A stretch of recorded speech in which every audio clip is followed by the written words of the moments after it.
Allô! Bienvenue sur mon blog.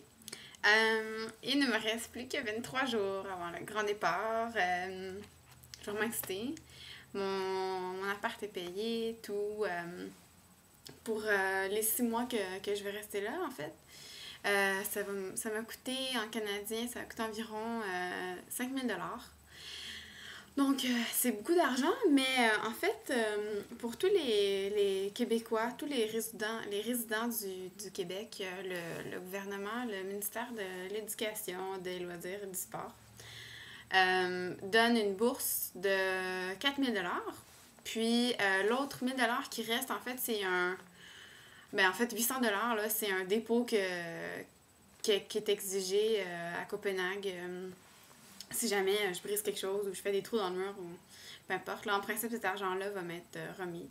Donc, finalement, c'est juste un 200 $ que j'absorbe pour mon super appart que vous avez vu, là. Les images sont plus bas. C'est meublé, tout ça. J'ai tellement hâte, je suis tellement contente d'avoir cet appartement-là. Il y a 2 filles de McGill qui s'en vont à la même université que moi, qui vont rester vraiment pas loin, en fait. Ils vont rester dans dans la même résidence. C'est sur la même île. En fait, ma résidence est sur l'île je pense que ça se prononce Ama. Mais ça s'écrit, en français, j'imagine qu'on dirait en français Amager.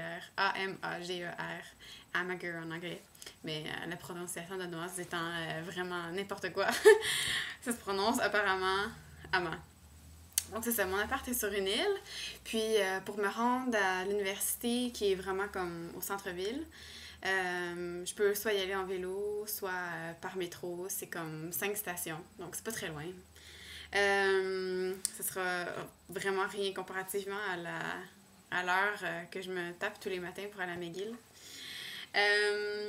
Puis c'est ça, j'ai ma propre salle de bain et je partage une cuisine avec 12 autres personnes. C'est en plein ce que je voulais parce que partager sa salle de bain avec quelqu'un,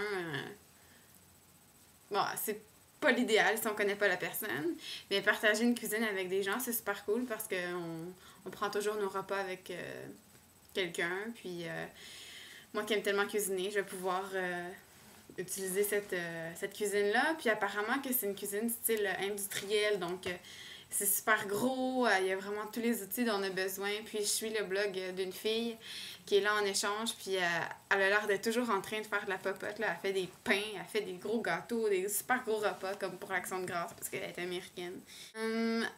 Et donc c'est ça, là, il me reste moins d'un mois, c'est ridicule. Il me reste moins d'un mois avant de partir. J'en reviens pas quand je pense que j'ai commencé à compter les jours comme plus que 200 jours. Là. J'ai un petit décompte sur mon ordinateur à chaque jour. Ça dit, genre, dans 23 jours, I'm out of here.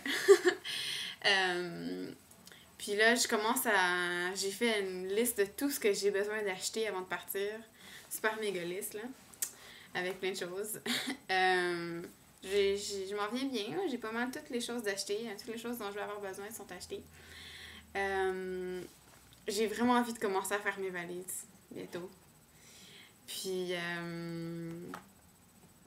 c'est ça, dans le fond, c'est juste une entrée pour dire que j'en reviens pas, qu'il me reste à peine un mois ici. Puis, Noël va... Là, il me reste... J'ai fini les cours à l'université, donc il me reste seulement 2 dissertations à écrire et 3 examens seulement. Puis ensuite, ça va passer super vite. Puis après, il va me rester comme 1 semaine et demie avant de partir. J'ai envie de me faire une liste J'ai envie de vous faire une liste, dans le fond, de tout ce qui va me manquer du Québec, de Montréal, de la maison. Puis je trouve que des fois, c'est important de se faire une liste comme ça pour moi qui part souvent, qui veut toujours repartir, de me faire une liste comme ça me permet de pas oublier que la maison, c'est vraiment ici. Puis de pas oublier tout ce que j'aime ici. Mais c'est ça, bref, il y a tellement de choses qui vont manquer d'ici. Conduire, je sais que ça va me manquer. Ça m'a tellement manqué quand j'étais en Allemagne. Petite tête, mon chien, oh mon Dieu.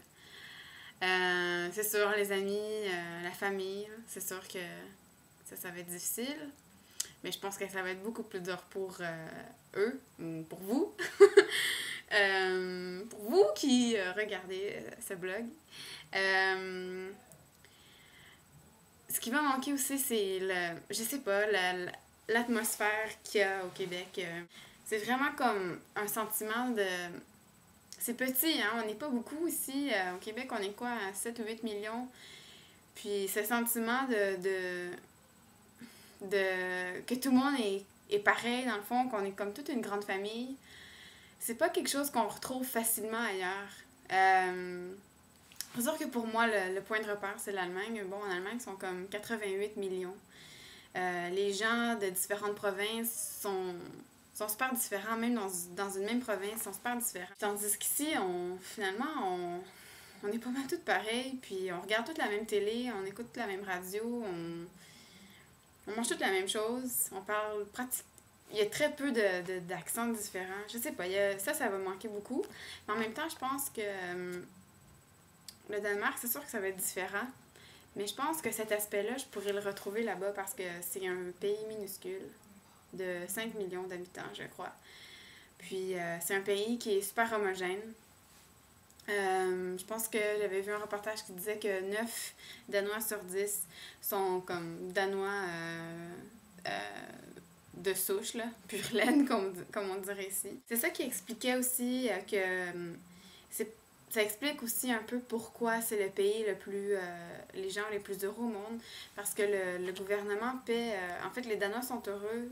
Ça disait que les Danois étaient heureux parce il y avait aucun point sur lequel ils pouvaient chialer, dans le fond. Il n'y a rien qui pouvait reprocher au gouvernement parce qu'ils sont vraiment bien traités. Le gouvernement leur donne beaucoup de... C'est sûr qu'ils payent beaucoup d'impôts, mais justement, ils ont des services... ils ont beaucoup de services qui leur est offert par le gouvernement. Mais dans le fond, c'est que ça disait dans le reportage que en payant beaucoup d'impôts, les Danois savent que ça va servir à des programmes qui vont être offerts à des gens qui sont pareils comme eux. Donc, d'autres Danois. Bref, peut-être que je vais pouvoir retrouver cette atmosphère-là au Danemark. On va voir.